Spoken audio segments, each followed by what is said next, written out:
Hello and welcome to another edition of Trends on LJE, where we bring you the latest and developing stories in and across Nigeria and Africa. My name is Omotola Adeleke. Do well to be part of our growing online community by hitting that follow, like, and share button right now on all platforms at LJE News.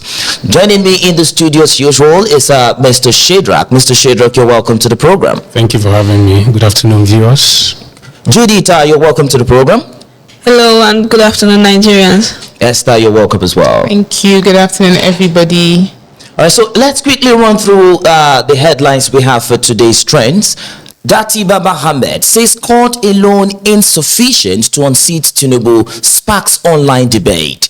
IMF warns Nigeria quality of spending key to turning stability into household welfare. Davido denies paternity claim, says multiple DNA tests proved allegations are false. To the lead story. A former vice presidential candidate of the Labour Party, Dati Baba Ahmed, has stirred widespread reactions on social media following comments suggesting that defeating President Bola Tinubu will require red eye beyond legal battles. In a video shared on X on Thursday, Baba Ahmed criticized Nigeria's electoral and judicial systems, alleging that the constitution was breached during the 2023 presidential election. He argued that relying solely on the court may not deliver political change, insisting that strong resistance is often necessary. I told Peter Obi, Supreme Court cannot give you governor and give you presidency. The Nigerian constitution was clearly breached, he said. According to him, any opposition seeking to unseat Tinubu must be prepared to confront the system decisively rather than depend entirely on our judicial processes. Also, Dele Momodu, who recently defected to the ADC, said ADC can defeat Tinubu with Atiku, Obi, El-Rufai, Amechi, and Tambuwal. Let's listen to Baba Dati Ahmed. Like you breach not just the constitution, breach just one small punctuation in their interest, I swear to God, nobody will sleep. They must take it. So as much as I dislike the fact that they abuse the Nigerian constitution, you must give it to them. They fight for their interests. They can organize June 12 rallies. They can keep it up for 3 decades. And if you say, so no, let's go to... I told Peter Obi, Supreme Court cannot give you governor and give you presidency, for God's sake. Stand up and do something. Nigerian constitution was clearly breached. Section 1342B. It couldn't be any clearer. Now, if it was June 12 people that you breach not just the constitution, breach just one small punctuation. All right, Mr. Shadrach, you've heard from the horse's mouth himself, Baba Dati Ahmed. Now, he made mention of using red eye approach, to challenge the government. Now, with this particular statement, would you want to agree with Baba Dati Ahmed that you don't need just legal means alone to challenge the federal government, especially if you want to defeat them in the forthcoming election? Do you agree with that? That you need red eye? Well, while that is absolutely truth, but I wouldn't, Baba Dati Ahmed is a lawyer. I am not. So he can't defend himself what he means by red eye. But if I could just interpret in the layman, I will tell you, I go 100% with him that you don't depend on the courts to get victory in electoral. What would you define as red eye? And is it even, democratic? Well, this is Nigeria. This is absolutely Nigeria. I can tell you there are pre-election issues. For instance, in Lagos State, when a sitting electoral resident commissioner would deprive certain people disenfranchised from collecting their PVCs, collate them, and threw them into the bushes. We saw it. It was investigated and nothing was done. You don't wait for the courts to give you victory in that kind of issue. So what do you wait? What do you do? People should start. For instance, we could start out to disrupt the election. Should not. Is that not undemocratic? What is undemocratic? By collecting my PVC, depriving me of collecting my PVC, and if we have seen evidence that over 200,000 PVCs were discarded into the bush, there should be no elections. So if you cannot prosecute that, which is a pre-election issue, why should there be election? You cannot deprive me my right to vote, and want me to allow you to vote. That is what he's saying clearly. Whether we like it or hate it, that is the truth. You don't wait for the court after they have committed those crimes. And then we saw the court. It was the worst season to be a lawyer. What happened in the last election. Go to every court, you see lawyers buying their head in shame because elections, the constitution was flouted everywhere. And so you don't wait for any serious candidates. You say you want to wait for the court. Not today, because we don't have trust on our court system. Why I don't subscribe to violence, but at the same time, I cannot watch you close my eyes. And if there's anything we can do, for instance, you saw clearly an individual carry machete, injured somebody. They don't say wait and go to court after the person is gone.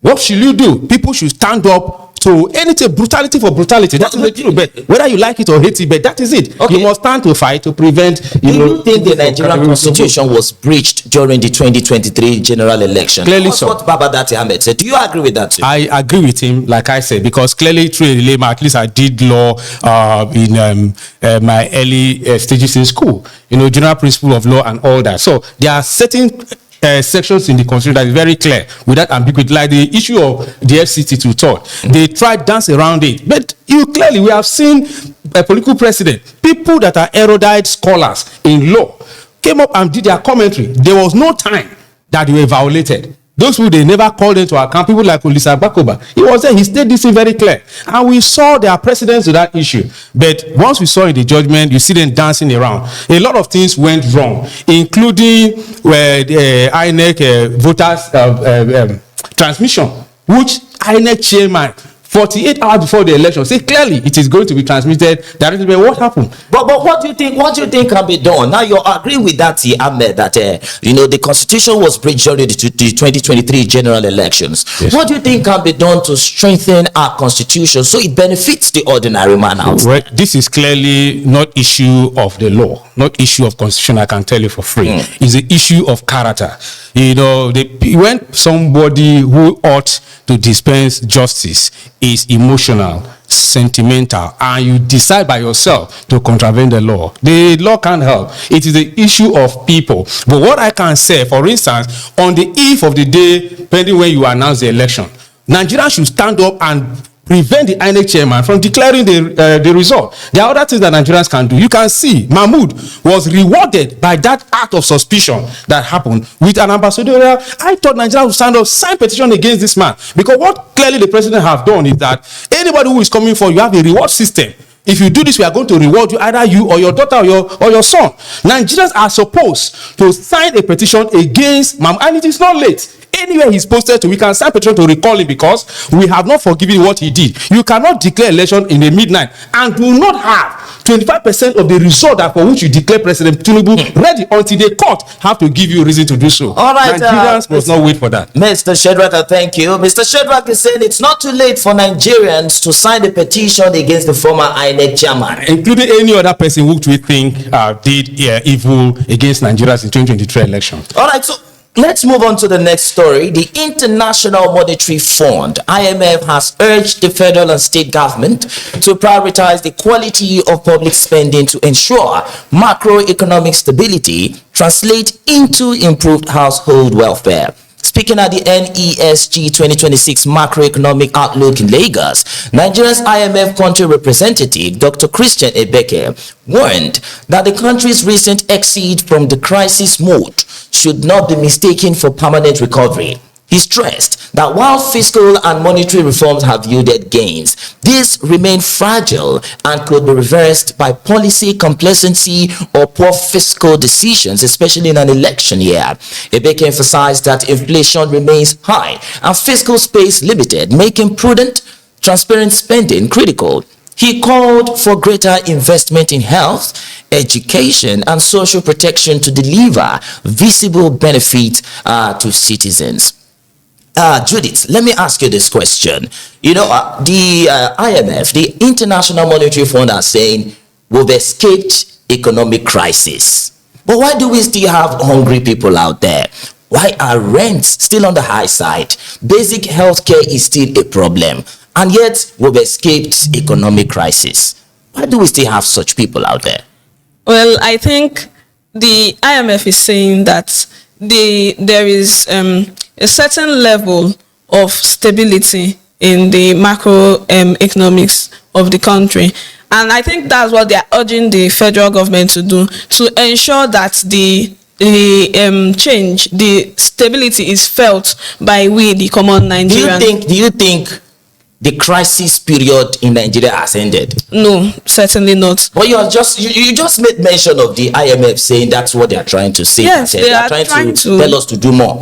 No, they are trying to tell the government, not us, obviously. They are trying to tell the government to ensure that the stability, or the what's it called now? Like the stability basically is felt by the common. So you're saying they are Nigerians, painting the word for the federal government so they don't find it offensive. Yeah, something like that. Mr. Shadrach, IMF is saying we have escaped economic crisis. What would you have to say to that? Well, if you ask your daughter to cook soup for you and you tested it, became very salty, and someone wants to confirm whether the soup is salty or not, if I dilute that soup with much water, you test, will it give you the same salty feeling, taste? No. So these things that they are publishing are all cosmetic. When we were in secondary school, during some of our, what we call titration, we have what we call the titer value at 15.01 or so. If you just, for those of us who want to do multiple results for other people, students and all that, 40 minus 25 is 15.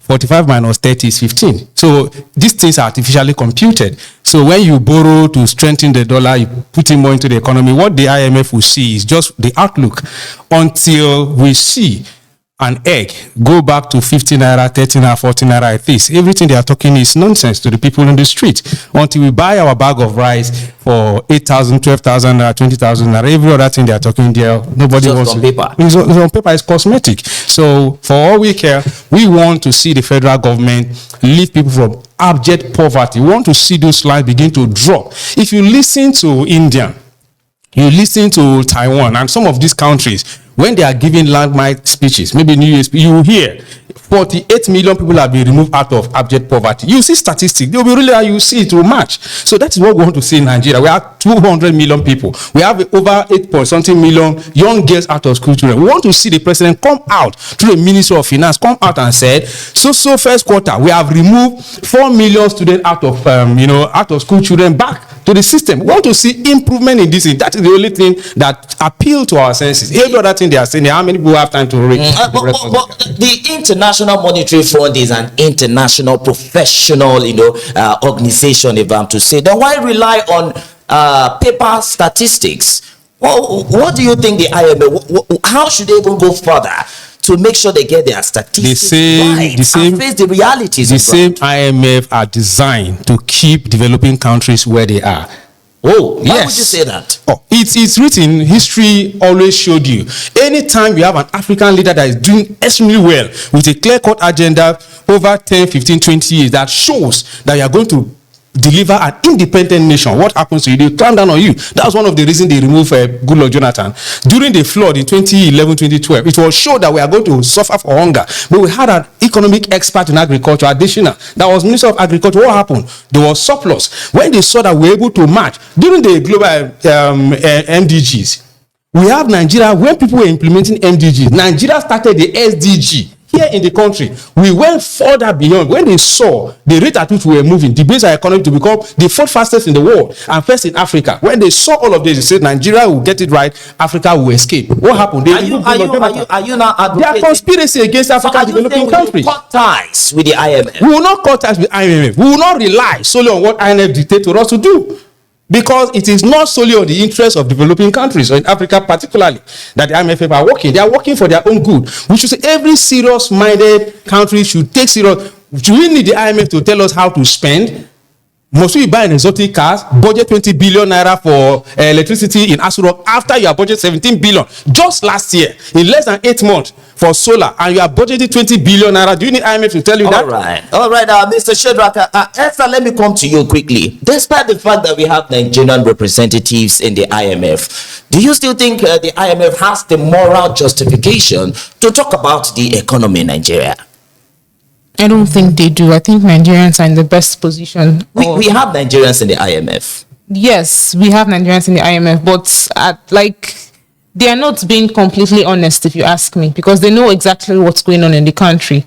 those documentaries and all of those things that they put down, I know what is going on here in Nigeria. We are going through more and facing more hardship than they think we are. So I don't think that's what. All right, thank you very much, Esther, for your take there. Quickly, let's take a short break. When we return, we'll bring you the latest on some other stories. Of course, stay with us and keep sharing the stream. Don't forget to like, share, and follow on all our social media platforms at LJE News. We will be right back. Camera rolling. Light set. Sound check. And action. Hello everyone, welcome to today's program, a program where we get to talk custody. about the daily lawyers and technical issues with intent to educate. This is the perfect space to create professional quality videos, recording news, podcasts, and all media content. With top-of-the-line cameras, studio lighting, soundproof spaces, we provide everything you need for a seamless shoot. Our fully equipped studio ensures high-quality production every time. Enjoy a comfortable, air-conditioned environment with professional-grade gear and expert support. Contact us now or visit our Abuja location to reserve your spot.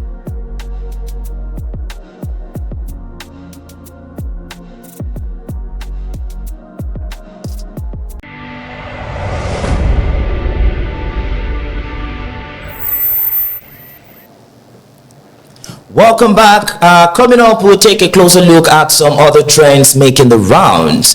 On entertainment, Afrobeat star David Adeleke, popularly known as Davido, has denied allegations that he is the father of a teenage girl who recently demanded a DNA test to confirm her paternity. The singer stated that he has never had a personal relationship with the girl's mother, adding that his first and only interaction with them took place during the DNA test process. Davido disclosed that 5 separate DNA tests were conducted at different medical facilities to ensure transparency. He explained that he selected 3 of the hospitals, while the girl and her mother chose the remaining 2. According to him, all the results conclusively show that he is not the biological father. Describing the experience as emotionally draining, Davido accused the girl's mother of inappropriate actions, but stressed that he holds no resentment towards the teenager. He said the matter should now be considered resolved, adding that he would not comment further on the issue. Judith, Davido has said he's not going to talk anything again. This is the end of the issue for him. And he mentioned that he has conducted 5 DNA tests, according to him. But the girl's mother is saying something entirely different from what Davido is saying. So we don't even know who to believe yet. But you've heard the story and you understand some of the comments, and what netizens are saying on this story. Do you think the woman should just move on and take care of her daughter, or she should keep chasing Davido to probably do a new, because she's also saying she wants to do a new DNA test? Do you think Davido should just come out and clear the air and just do a new one, or she should just move on? Well, for me, I think she should just move on. Since 5 different tests has been done, and she chose 2 of the hospitals and he chose 3, and all 5 of them came out negative, I think there is no point stressing the matter any further. But because we don't even know if this is just from Davido. He's saying 5, but this is just his own comment. Should the public rely on just Davido's comment? I feel like if he has said anything false, the mother, the woman and her daughter in question would have come out with proof that, okay, because what you're saying, the woman is saying they should do another one. This one that will now bring out to the public and everybody would see. Personally, to prove that he doesn't have a skeleton in his cupboard.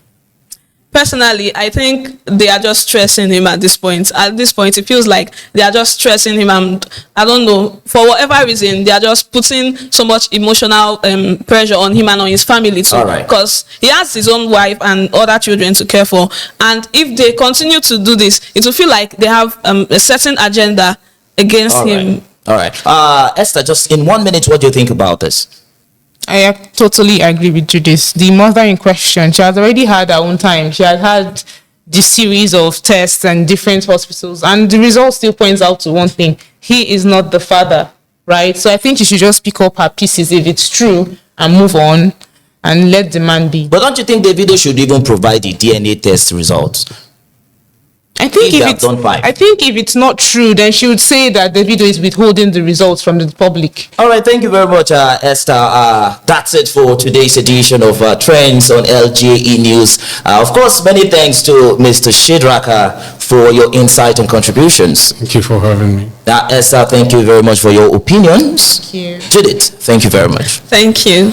To our viewers and listeners, make sure to follow, like, and share at LJE News on all social media platforms to stay in the loop and join the conversation ahead of our next show. My name is Omotola Adeleke. See you next time. Bye for now.